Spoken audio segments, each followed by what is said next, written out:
Sa ating balitang pulis, kalunos-lunos ang sinapit ng isang guro matapos 37 beses pagsasaksakin ng kanyang mister sa loob mismo ng faculty room ng isang pampublikong paaralan sa Las Piñas City. Ang suspect, aminado namang lulong sa illegal na droga bago gawin ang krimen. Jem Tejano sa balitang yan.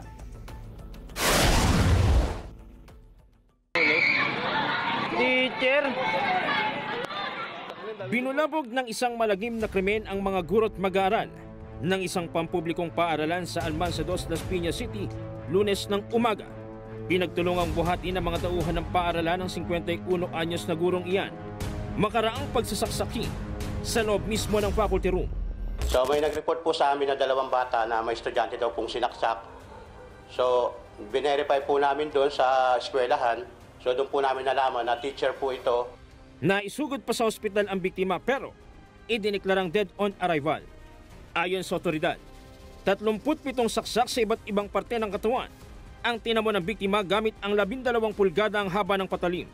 Alas 6, nakita pang kumakain sa kantin at around 8:40 or 8:45 after the recess, bumalik na yung biktima sa faculty kung saan siya ay sinugod ng suspect.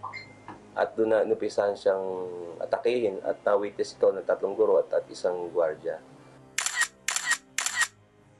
Ang suspect, mismong asawa ng biktima, na ayon sa kanya, makikipag-usap lang sa kanyang asawa. Lasing ko ng madaling araw, nandun na po ako. Oo. Kaya tinatanong ko ba asawa ko? Sabi, wala, ganito. Buba, taas ako, mukha akong binigay lang ako ng pera ba yun? Inabutan ako. Magkano din inabot ko sa inyo? 250 po. Dahil nga itong suspect ay asawa at usually nakikita doon sa lugar, siguro nagkaroon na kumpiyansa itong guard at nisukat akalain na may masama palang balakin ito, no? Talagang pinagplanuhan at mayroon palang kinikimkim na galit, no? Ang motibo? Nagseselo siya, kaya nga daw naghiwalay sila at may sinasabi na mayroon daw ibang lalaki na itong babae, pero sa account niya lang. Kalmadong naglalakad ng suspect habang papatakas sa lugar. Ang ilang residente, pilit siyang hinabol. Ang isa sa kanila may hawak pang kahoy. Sa isang anggulo ng video, tila hindi alam kung saan ito sisibat.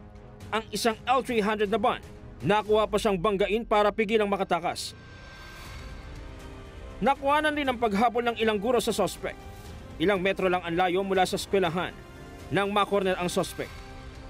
Mabilis sa responde ng ating 2 tanod at isang pulis, nahuli itong suspect, nahawak pa yung patalim.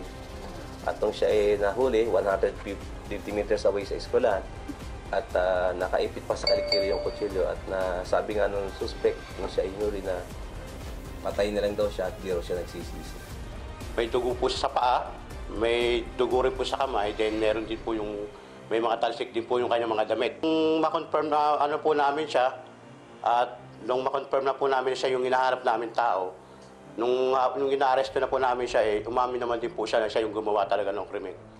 Aminado naman ang suspect na nakainom at batak siya sa droga bago gawin ang karumal-dumal na krimen. Galit po talaga. Sama ng loob. Yun ang dapat talaga sa kanya yun. Sa tingin niyo po, 37 steps. Nakakaano po ba yun? Makatao po ba yun? Pwede nung dalawa. Yun nga, kung sila talagang mapatunayan kasal, no, spouse, so parricide ang ating nakasa sa kanya. Jem Tejano, para sa mata ng Agila, matatag, matapang, matapat. Maraming salamat sa inyo pong pagsubaybay sa Mata ng Agila Primetime. Para malaman ang matatag, matapang at matapat na mga balita, i-follow lamang at mag-subscribe sa @Net25 TV.